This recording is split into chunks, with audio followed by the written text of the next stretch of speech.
तो क्या सत्य में अब वो घड़ी आ चुकी है कान्हा, जब हम सदा सदा के लिए बरसाना और वृंदावन को त्याग कर जाने वाले हैं? हाँ दादा, अब वो समय आ चुका है। समय आ चुका है कि अब कंस मामा श्री को ये आभास करवा दिया जाए कि अब उनके अंत को कोई नहीं रोक सकता। अब कंस को जाना ही होगा।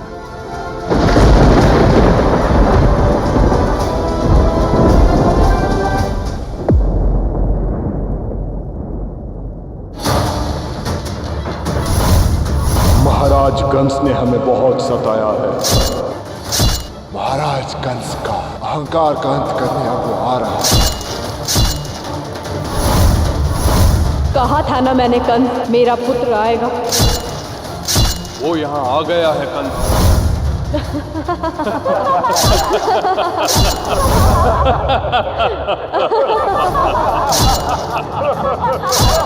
कंस, मैं तेरा काल, तुझे काल की अंतिम गति दर्शाने आ रहा हूं, तुम्हें मृत्यु देने आ रहा हूं। कंस, मैं तेरा काल।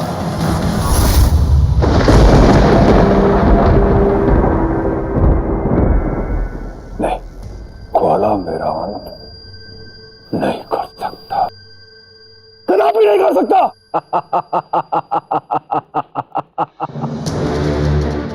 महाराज कंस, जब व्यक्ति को अपना काल दिखाई देने लगे तो उसे यह समझ जाना चाहिए कि उसका मृत्यु काल आ चुका है।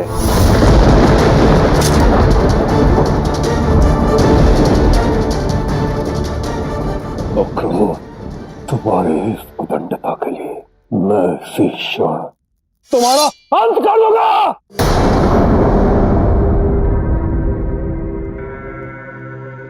बहुत विश्वास है ना तुम्हें उस कृष्ण पर, तो ठीक है, तुम्हारे समक्ष मैं उसे मारूंगा।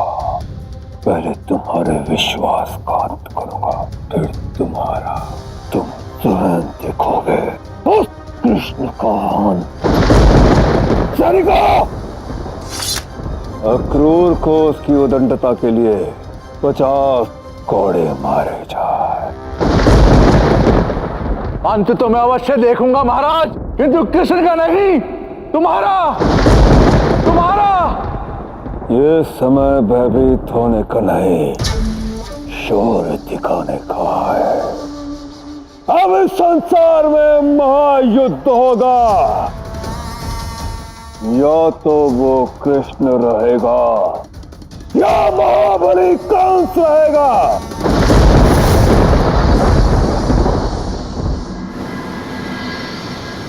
विवाह से पूर्व मेरा एक अत्यंत महत्वपूर्ण कार्य शेष है। उसे पूर्ण किए बिना मैं विवाह नहीं कर पाऊंगा। ऐसा कौन सा महत्वपूर्ण कार्य शेष है दाव का, जिसके पूर्ण होने तक वो विवाह नहीं कर सकते? और मैंने कृष्ण की आंखों में भी देखा था कि उसे इसके विषय में ज्ञात है। फिर मुझे क्यों कुछ समझ में नहीं आ रहा। ऐसा क्या है जो कृष्ण को पता है और मुझे नहीं? राधे राधे। मैं तो व्यर्थ में ही चिंता कर रही हूँ। मुझे तो पता है दाव विवाह क्यों नहीं कर रहे और उनका कौन सा कार्य शेष है। कृष्ण को तो पता ही नहीं होगा कि मुझे ये सब पता है। अब मैं जाकर उसे अचंभित करूंगी। राधे राधे।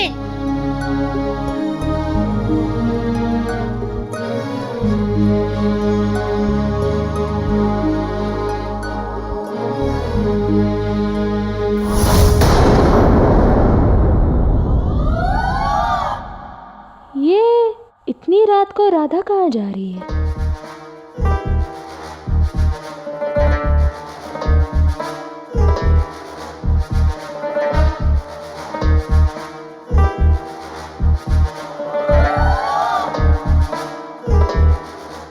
कहाँ गई?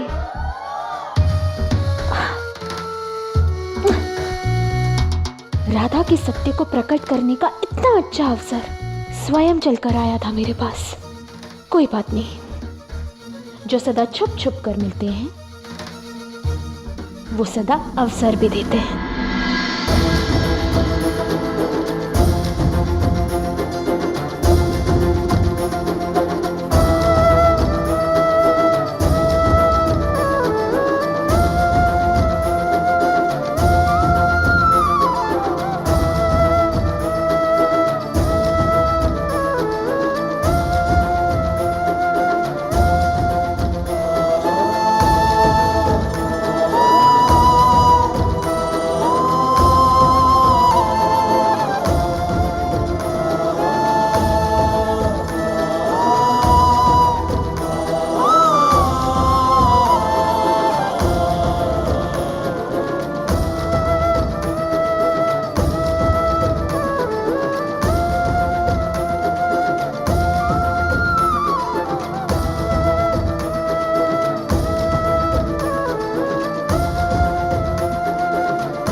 सोच रहे होगे कि मैं हार मानूंगी, किंतु मैं ऐसा कुछ भी नहीं करूंगी। मैं तुम्हें ढूंढ कर ही रहूंगी।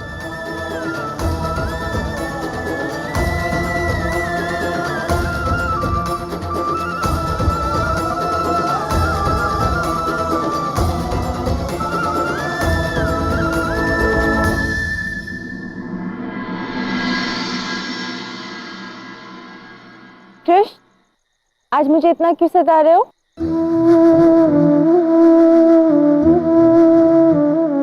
आओ आओ बैठो मेरे पास।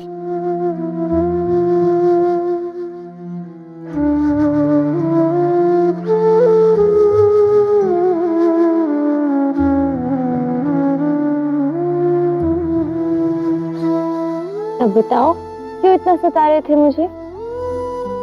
अपनी बांसुरी की धुन पर इस प्रकार क्यों इतना भगाया? आज पुनः तुमने मुझे वैसे अधीर किया है जैसे पहले किया करते थे। क्यों? मेरा यूं बांसुरी बजाना, बांसुरी की धुन सुन के तुम्हारा उसके पीछे पीछे यूं दौड़ना, मेरे साथ ऐसे रास वन में बैठे रहना, ये सारे क्षण मेरे लिए अत्यंत अनमोल है राधा। तो बस मैं पुनः एक बार जीना चाहता था। पुनः एक बार? एक बार क्यों? तुम जितना चाहे उतना इन क्षणों को जी सकते हो। और जब कृष्ण बांसुरी बजाए और राधा ना आए, ऐसा भला हो सकता है क्या? बस प्रियतम से है, जग से कैसा। किंतु वो क्षण आने वाला है राधे, जिसके पश्चात मैं कभी बांसुरी ही नहीं बजा पाऊंगा।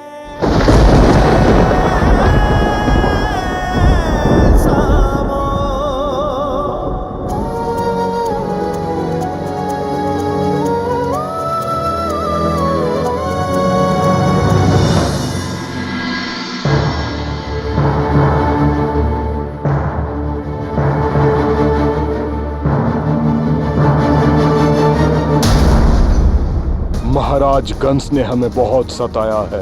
कहा था ना मैंने, कंस मेरा पुत्र आएगा। वो यहाँ आ गया है कंस।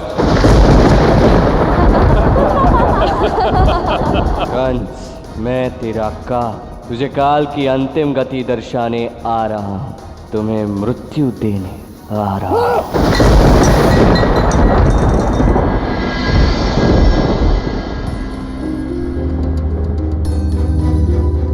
प्रणाम महाराज, सब ठीक तो है? मैं ठीक नहीं राजपुरोहित। मुझे मेरे और कृष्ण के अंत के स्वप्न आ रहे हैं। ऐसा प्रतीत हो रहा कि जैसे जैसे जैसे मेरा काल, वो कृष्ण किसी भी क्षण मथुरा आने वाला है। और मैं चाहता हूं कि जब वो मथुरा आए, मुझसे युद्ध करे, तो उस युद्ध में उसका अंत करूं। वो मेरा अंत नहीं करे। तो आपको एक असंभव यज्ञ का संकल्प लेना होगा महाराज। आज तक हमने जो भी कार्य किए हैं, सब स्वयं स्वार्थ के लिए किया है, किंतु ये यज्ञ तभी सफल होगा जब इसे मथुरा राज्य के लिए आप करेंगे। कौन सा यज्ञ राजपुरोहित? धनुर्यज्ञ। आपकी विजय का अब यही एकमात्र मार्ग है महाराज।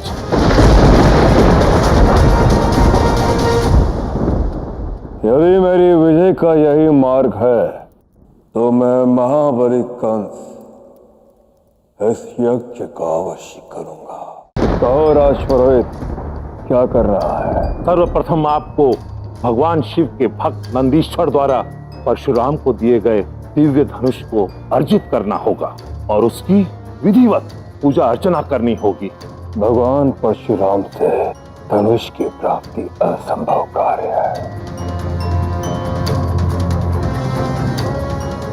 यदि फिर भी मैं इसे प्राप्त कर लूं, तो उससे क्या होगा राजपुरोहित? अगर आप सफल हो गए तो महादेव स्वयं प्रकट होकर आपको आशीर्वाद देंगे और धनुष कवच प्रदान करेंगे। तत्पश्चात जब तक ये धनुष कवच नहीं टूटेगा, संसार में आपको कोई मार नहीं सकता महाराज।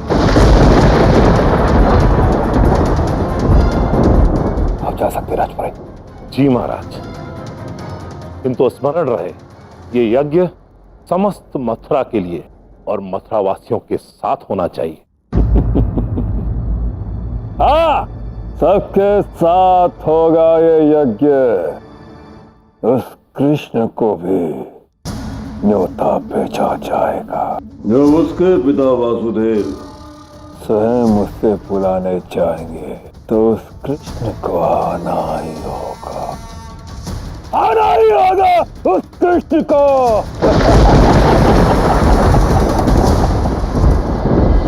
अच्छा, एक बात बताओ, दाऊ का ऐसा कौन सा महत्वपूर्ण कार्य शेष है जिसके करने के पश्चात ही वो विवाह करेंगे? वो मैं तुम्हें नहीं बता सकता राधा। अच्छा, क्यों नहीं बता सकते? कहो ना। यूँ समझ लो कि मैं तुम्हें बता नहीं पाऊंगा।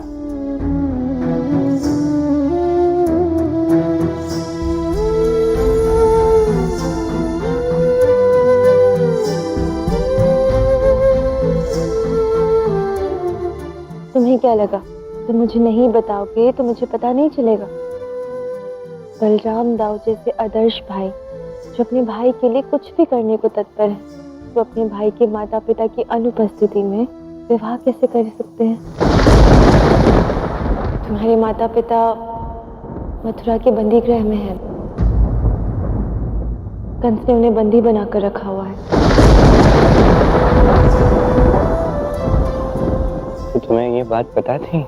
हाँ कृष्ण, जब मुझे इसके बारे में पता चला तुमने दाऊ से पुष्टि भी की। दाऊ तो सच्चे हैं, उन्होंने मुझे सच सच बता दिया। मैं नहीं चाहती थी तुम्हें मेरे प्रेम में कहीं भी दया भाव का अनुभव, इसलिए मैंने तुम्हें नहीं बताया। नहीं राधा, ऐसा कुछ भी नहीं है। तुम्हारा प्रेम तो परिशुद्ध है, मैं ऐसा कभी सोच भी नहीं सकता। मैं बहुत प्रसन्न हूँ। इसका अर्थ यही है कि मेरा अनुमान सही निकला। दाऊ यही चाहते हैं ना कि उनके विवाह से पूर्व तुम अपने माता पिता को मुक्त करा लाओ। यही था ना उनका महत्वपूर्ण कार्य जो भी शेष है। हाँ, मेरे माता पिता को तो मुक्त करवाना ही होगा।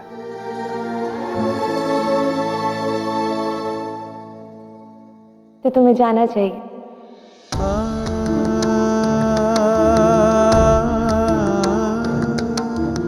मेरे जाने से तुम प्रसन्न होगी?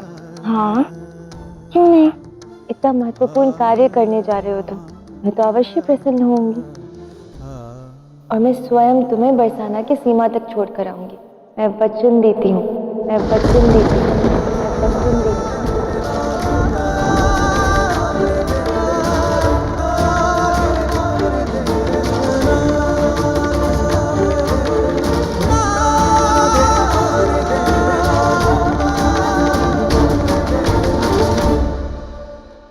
तुम वास्तव में स्वयं मुझे छोड़ने आओगे राधा?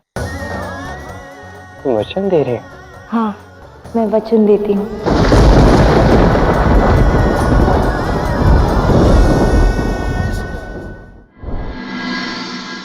ठीक है, मैं आगे की रूपरेखा निर्धारित करता हूँ। क्या करना है, कैसे करना। तुम कृष्ण हो, जो करोगे अच्छा ही करोगे। अब मैं चलूं?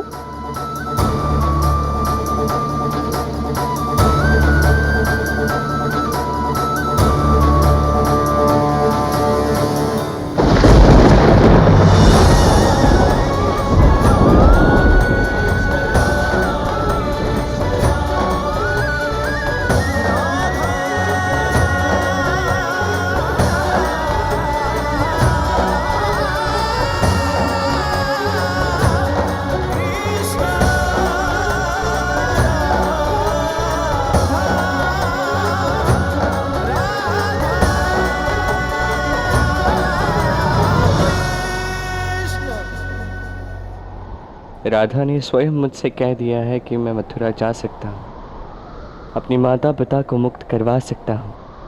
अब समस्त ब्रह्मांड जानेगा कि अब मैं आ रहा हूँ।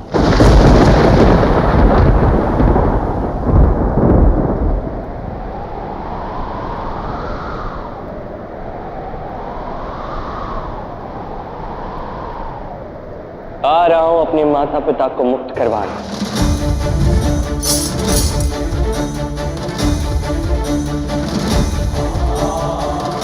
आ रहा है कंस का अंत करना।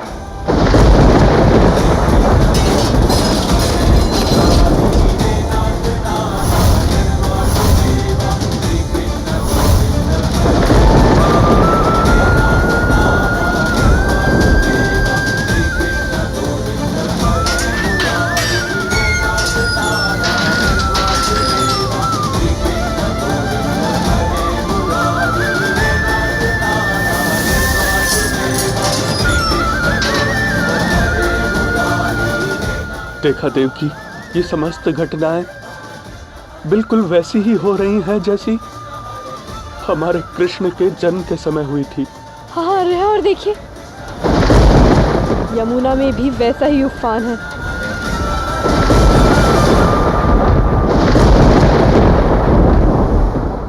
कृष्ण के जन्म की हर घटना का आज पौना इस प्रकार होना, इसका एक ही अर्थ है, हमारा पुत्र आ रहा है। हमारे हर दुखों का अंत करने, कंस का अंत करने मेरा कृष्ण आ रहा है। अंततः हमारा पुत्र आ रहा है।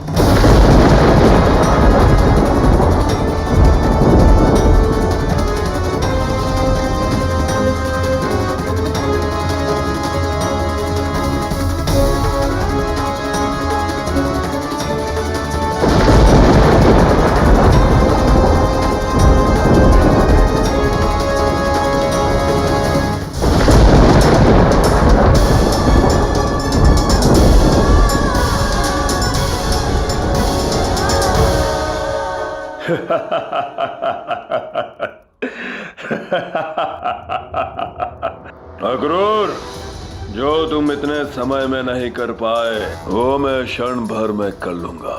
स्वयं वासुदेव जाएगा उस कृष्ण को निमंत्रण देने जो पिता को मुक्त देखेगा। तब माता की मुक्ति की आशा अवश्य जागृत होगी। तब तो उसे यहाँ मथुरा में आना ही होगा। मेरे क्षेत्र में मुझसे लड़ने के लिए आना ही होगा उस कृष्ण को। जाओ, उस वासुदेव को यहाँ मेरे समक्ष लाओ। महाराज,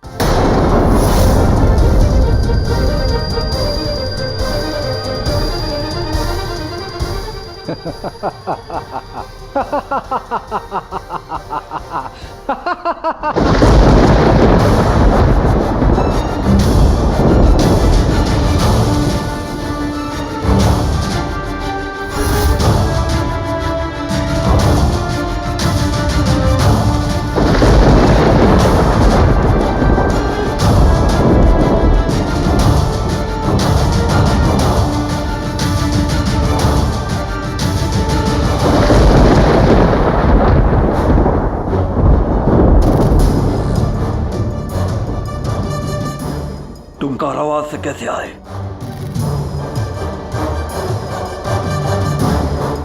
किसने खोली तुम्हारी ये बेड़िया? कारावास से कैसे आए? सैनिक कहाँ थे? देखो कंस, हमारी बेड़ियां खुल गईं।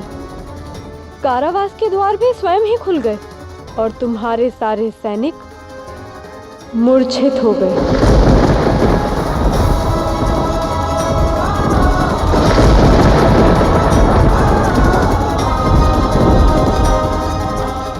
देखो कंस, आकाश में दामिनी भी कड़क रही है, यमुना में उफान भी आ रहा है। सब कुछ बिल्कुल वैसा ही हो रहा है जैसा कृष्ण के जन्म पे हुआ था।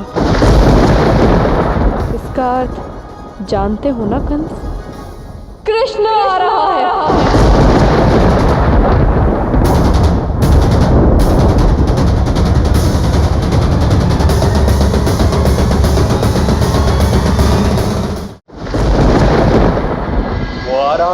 कृष्ण आ रहा है, तुम्हारा करने। चले ये, तुम लोगों की बेड़ा टूट गई। तुम यहाँ से चले क्यों नहीं गए? तुमने हमें रोका हुआ था ना हमारे पुत्र का अंत देखने के लिए, तो अब जब उसके आने की घोषणा हो चुकी है, हमारी बेड़ियां टूट चुकी हैं, हम मुक्त हो चुके हैं, तो हम कहीं नहीं जाएंगे, यही रहेंगे और प्रतीक्षा करेंगे कि कब हमारा पुत्र आएगा और हमें इस कारावास से मुक्त करवा के लेके जाएगा। सैनिकों, ले जाओ इन्हें और डाल दो कारावास में। अब अधिक दिन शेष नहीं है कंस, मृत्यु के लिए सज्ज हो जाओ। चलिए आर्य। अंततः वो कृष्ण आ रहा है महाराज, अब आप क्या करेंगे? ऐसे ही चुप चुप के माया से मैं उसे नहीं आने दूंगा। माया का प्रयोग नहीं करने दूंगा उसे। मैं महाबली कंस उसे लाऊंगा। अब जो होगा सबके सामने, सारी प्रजा के समक्ष होगा। धनुर्यज्ञ का प्रबंध किया जाए, सारी मथुरा को निमंत्रण भेजा जाए।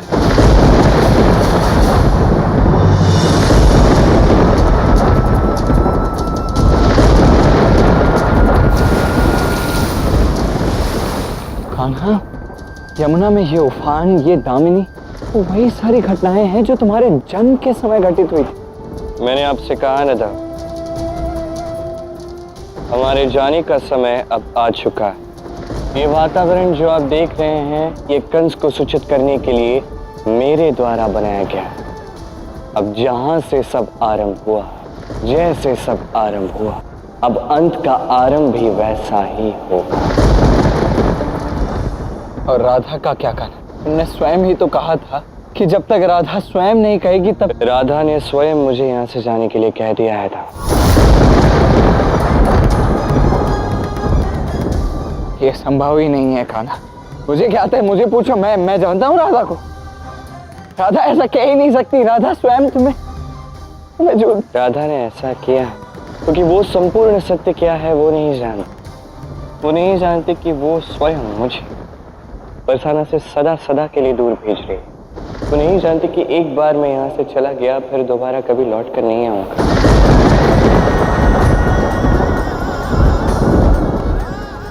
किंतु मुझे ज्ञात है जब उसे इस चीज का ज्ञान होगा ना, तो वो तुम्हें कदापि जाने नहीं देगी। मुझे ज्ञात है, मुझे पूछो। संपूर्ण सत्य जानने के पश्चात भी राधा स्वयं मुझे यहाँ से भेजेगी था। यही सत्य है। राधा अब उस स्थान पर पहुंच रही है था।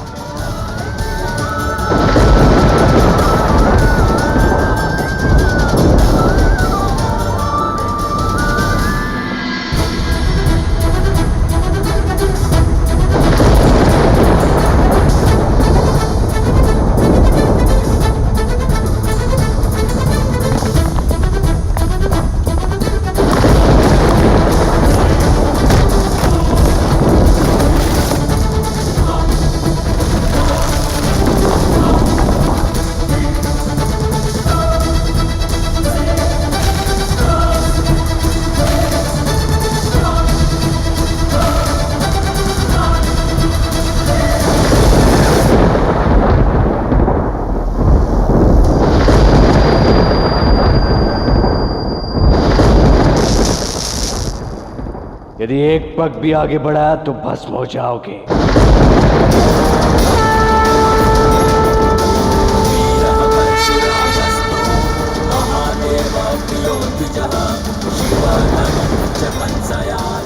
भगवान परशुराम, महेंद्र पर्वत पर आकर मेरी तपस्या में व्यवधान उत्पन्न करने का तुम्हारा साहस कैसे हुआ?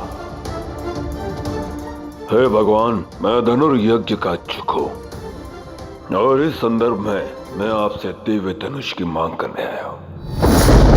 तुम्हें ज्ञात भी है तुम क्या मांग रहे हो? महादेव द्वारा बनाया हुआ धनुष चाहते हो तुम? उस धनुष का तेज तुम सह नहीं पाओगे, उसका भार तुम उठा नहीं पाओगे, इसलिए लौट जाओ मूर्ख। भगवान, आप वो धनुष मेरे समक्ष प्रकट तो कीजिए। मैं महाबली कंस उसका तेज सह लूंगा और उसका भार भी उठा लूंगा मैं। इतना आत्मविश्वास, और यदि ऐसा नहीं कर पाए तो भगवान आप अपने परशु से मेरा सिर धड़ से अलग कर दीजिए। उचित है, कर लो प्रयास।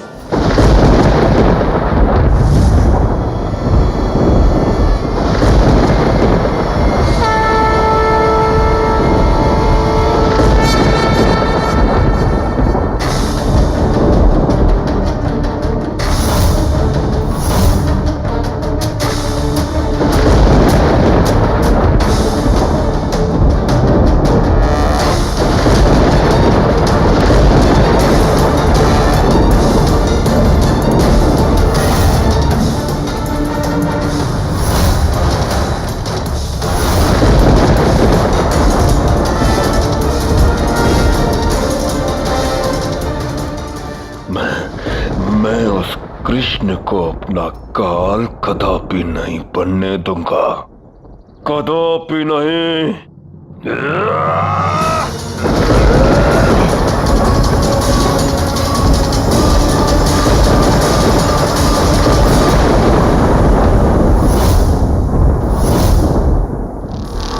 भगवान परशुराम, मैंने ये धनुष उठा लिया है, अब मैं इसे लेके जाऊंगा। एवमस्तु।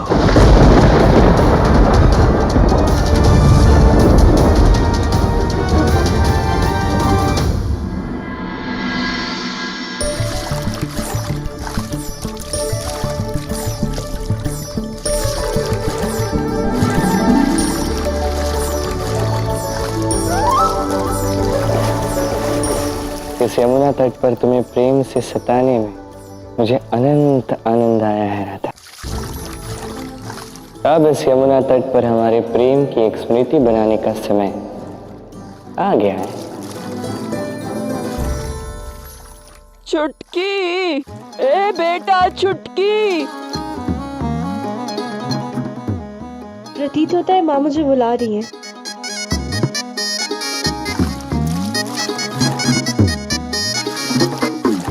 ललिता, ओ बेटा ललिता, अरे कहाँ हो, शीघ्र आओ।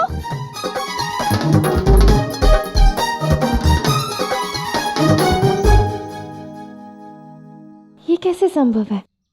सबकी माताओं ने सबको एक साथ बुला लिया। अवश्य ही कृष्ण की कोई लीला है ये। जी हाँ,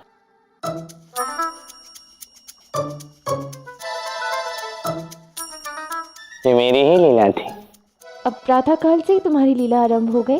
क्या हो रहा है ये सब? हाँ, वो मुझे तुम्हें सताना था। अब तुम्हें सताना है तो तुम्हारी सहेलियों का क्या काम, मैंने भेज दिया। अच्छा, कैसे सताओगे मुझे? कैसे? सोचने दो। ऐसे।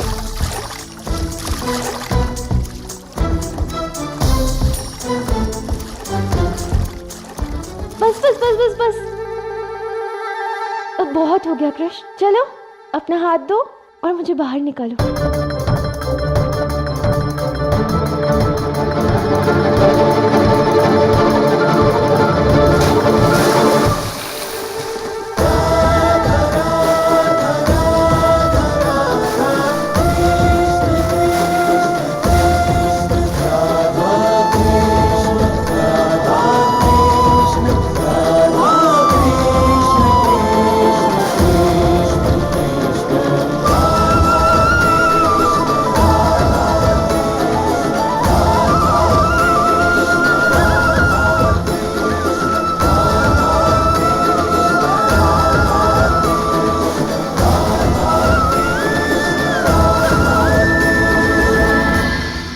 धन्यवाद कृष्ण, तुम्हारे संग ये जल क्रीड़ा का अनुभव मुझे अनंत तक स्मरण रहेगा,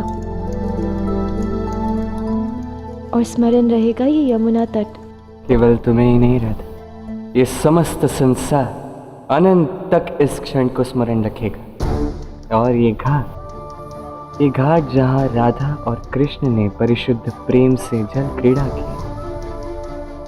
वो घाट युगल घाट के नाम से जाना जाएगा।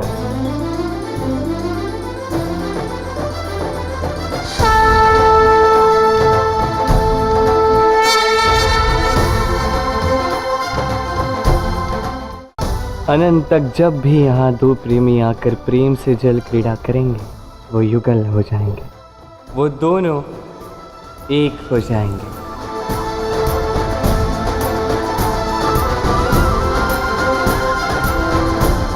अच्छा, तो अब मेरे युगल घाट से जाने का समय हो गया है।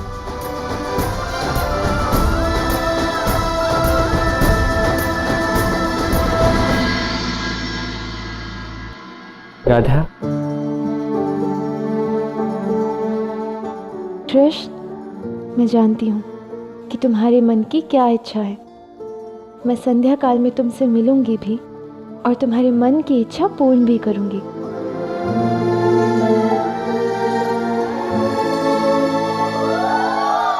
माँ, तुमने अनेक बार राधा का पीछा किया, उसे कृष्ण से मिलते हुए भी देखा, फिर भी तुम उनके प्रेम के सत्य को सबके समक्ष प्रकट नहीं कर पाई। वो कृष्ण कुटिला, वो इतना धूर्त और चतुर है, उसने सदैव सबको अपने पक्ष में कर लिया, और यहाँ तक कि तुम्हारे बाबा वो भी उसकी बातों में आ जाते हैं। अर्थात राधा कृष्ण के प्रेम प्रसंग के सत्य को प्रकट करने का विचार हमें त्याग देना चाहिए माँ। ये असंभव है, किंतु उनके प्रेम प्रसंग की गुप्त बातें, उनके रहस्य, वो हमें अवश्य उजागर कर देनी चाहिए। ऐसी गुप्त बातें जो केवल वो दोनों जानते हैं, जैसे एक दूसरे के भेद। जब उनके प्रेम प्रसंग की ऐसी गुप्त बातें समाज के सामने आएंगी तो समाज, उनका परिवार ही उनके मध्य दूरियां लाएगा।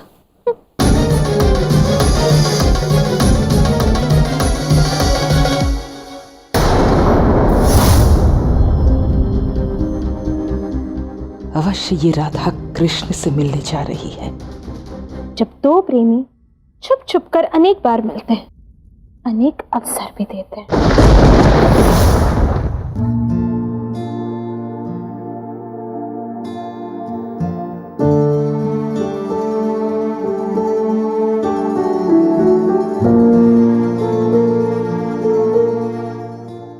अद्भुत, कितना सुंदर सूर्यास्त है ना।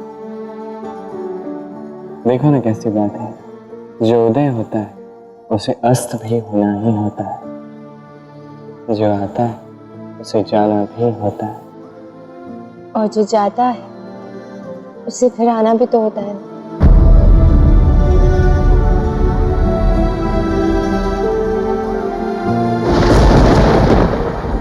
कई बार जो जाता है वो फिर कभी नहीं लौटते रहते। वैसे पिराते तो बड़ी बड़ी बातें कर रही थी तुम।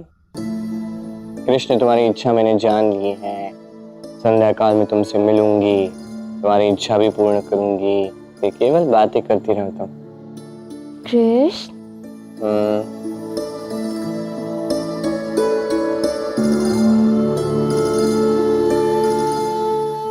यही थी ना तुम्हारी इच्छा कि तुम मेरे हाथों से बना माखन खाओ।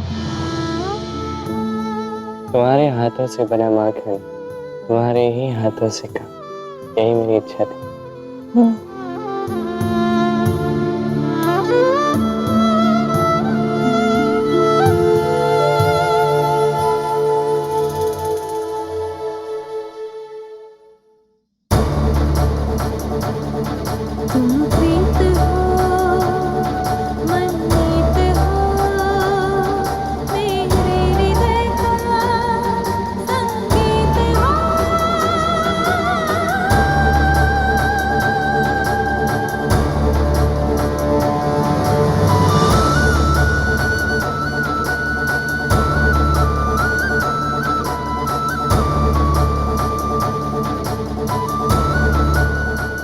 तुम्हारे संग ये क्षण चाहे जितनी बार भी जी लो कम ही है राधा।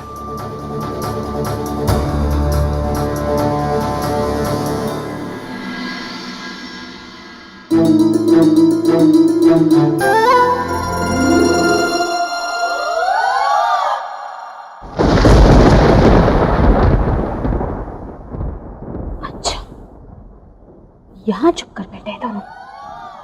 तो बताओ कृष्ण, क्या योजना है माता पिता को मुक्त करवाने की? मैंने सब सोच तो लिया है कि मुझे क्या क्या करना है, कैसे करना है, किंतु एक अत्यंत कठिन उलझन में फंसा हूँ और इससे निकलने के लिए मुझे तुम्हारी सहायता की आवश्यकता होगी। हाँ हाँ कहो, क्या सहायता कर सकती हूँ मैं तुम्हारी? देखो राधा, बात यह है कि यहाँ मेरे माता पिता अर्थात नंद बाबा, यशोदा मैया, ये वास्तविकता से अवगत ही नहीं। इन्हें तो पता ही नहीं कि मैं कृष्ण उनका पुत्र नहीं हूँ।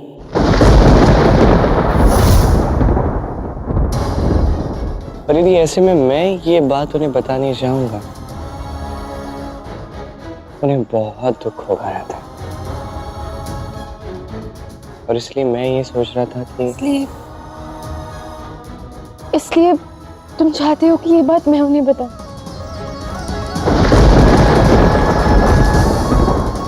कैसे कृष्ण, इतनी कठोर बात बताकर मैं दुखों का पर्वत कैसे उन पर गिरा सकती हूँ? देखो तनिक सोचो, जिस पुत्र को उन्होंने बालपन से पाला पोसा बड़ा किया, जब उन्हें पता चलेगा कि वो पुत्र उनका है ही नहीं, क्या बीतेगी उन पे, कितना दुख होगा उनको। नहीं कृष्ण, इस क्षण के विषय में मैं सोच भी नहीं सकती, तो बताना तो बहुत दूर की बात है। हे भगवान, ये कृष्ण नंद और यशोदा का पुत्र नहीं है?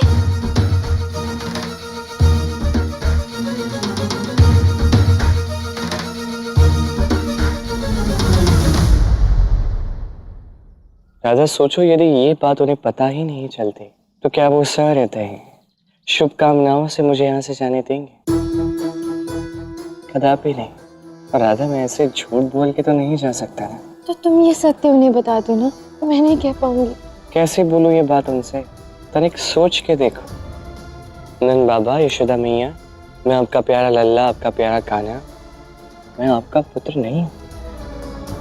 मैं ऐसे नहीं बोल पाऊंगा, और यदि मैंने ऐसा किया तो बहुत बहुत दुखी होंगे राधा, जो मैं नहीं देखना चाहता। तो किसी और से कह दो करने को, दाऊ से कह दो, किंतु मुझे क्षमा कर दो। देखो, जब तुम जाओगे मैं तुम्हारा तिलक तक करने को सच्ची हूँ, किंतु मुझसे ये नहीं हो पाएगा। मुझे क्षमा कर दो। तुम मेरा तिलक करोगी? सच में? सच।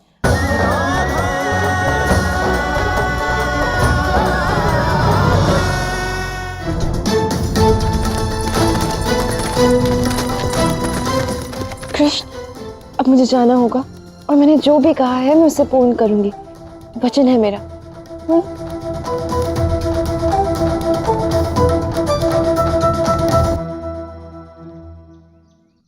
तुम मेरा विजय तिलक करोगे राधे। इससे अधिक सौभाग्यपूर्ण बात मेरे लिए और क्या हो सकती है?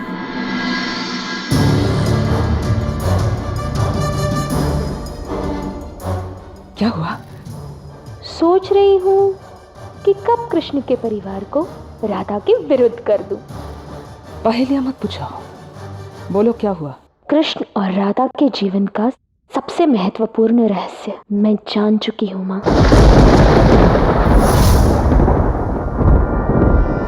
कृष्ण नंद और यशोदा का पुत्र है ही नहीं। उसके माता पिता तो कोई और ही है।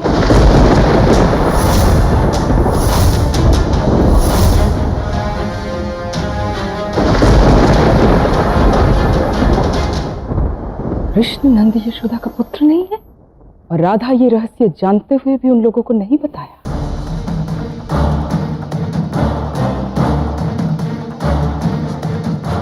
सोचो माँ, जब नंद यशोदा को इस विषय में ज्ञात होगा, वो राधा के बारे में क्या सोचेंगे? बड़ी अच्छी अच्छी बनी फिरती है ना राधा।